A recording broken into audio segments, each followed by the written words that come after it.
உலகளாவிய மகிழ்ச்சி தரவரிசை ஒரு கண்ணோட்டம்.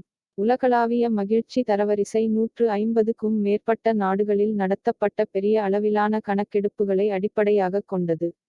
மக்கள் தங்கள் வாழ்க்கை திருப்தியை 0 முதல் 10 வரையிலான அளவில் மதிப்பிடுமாறு கேட்டுக்கொள்ளப்படுகிறார்கள். இந்த பதில்கள் பின்னர் தேசிய அளவிலான தரவுகளுடன் இணைக்கப்பட்டு பரந்த மகிழ்ச்சி மதிப்பெண்ணை உருவாக்குகின்றன. தரவரிசைப்படுத்தல் நோக்கமாகக் கொண்டுள்ளது. 1. சில சமூகங்கள் ஏன் மற்றவர்களை விட மகிழ்ச்சியாக இருக்கின்றன என்பதை புரிந்து கொள்ளுங்கள். 2. குடிமக்களின் நல்வாழ்வை மேம்படுத்துவதில் கொள்கை வகுப்பாளர்களுக்கு வழிகாட்டுதல். 3. முற்றிலும் பொருளாதார வளர்ச்சியிலிருந்து முழுமையான வளர்ச்சிக்கு கவனத்தை மாற்றுதல். 4. மனநலம், சமத்துவம் மற்றும் சமூக நம்பிக்கையில் முதலீடு செய்ய அரசாங்கங்களை ஊக்குவிக்கவும். பொதுவாக எந்த நாடுகள் பட்டியலில் முதலிடத்தில் உள்ளன? சமீபத்திய ஆண்டுகளில் பின்லாந்து, டென்மார்க், ஐஸ்லாந்து, சுவீடன் மற்றும் நார்வே போன்ற நோர்டிக் நாடுகள் தொடர்ந்து முதலிடத்தில் உள்ளன. இந்த நாடுகள் பொதுவான பண்புகளை பகிர்ந்து கொள்கின்றன. 1. வலுவான நலன்புரி அமைப்புகள். 2. குறைந்த ஊழல். 3. அதிக வருமான சமத்துவம். 4. வேலை வாழ்க்கை சமநிலை. 5. சிறந்த சுகாதாரம் மற்றும் கல்வி. 6. சமூகத்தில் அதிக அளவிலான நம்பிக்கை. சில நாடுகள் ஏன் கீழ் நிலையில் உள்ளன? 1. அதிக வேலையின்மை. 2. சுகாதார பராமரிப்புக்கான மோசமான அணுகல். 3. நிறுவனங்களில் குறைந்த நம்பிக்கை. 4. சமூக மோதல்கள். 5.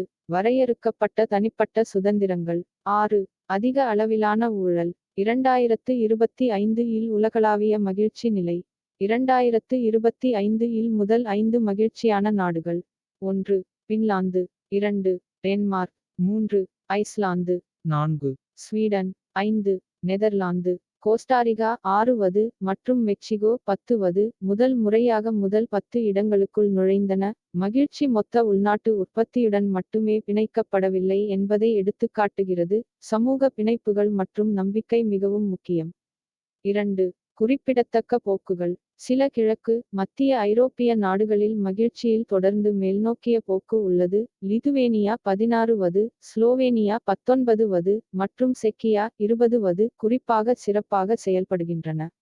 அமெரிக்கா 24வது இடத்திற்கு சரிந்துள்ளது. இது அறிக்கையில் இதுவரை இல்லாத அளவுக்கு மிக குறைந்த தரவரிசையாகும். ஐக்கிய இராச்சியமும் குறைவாக உள்ளது. அதன் சராசரி வாழ்க்கை மதிப்பீடு 2017க்கு பிறகு மிக குறைவாக உள்ளது.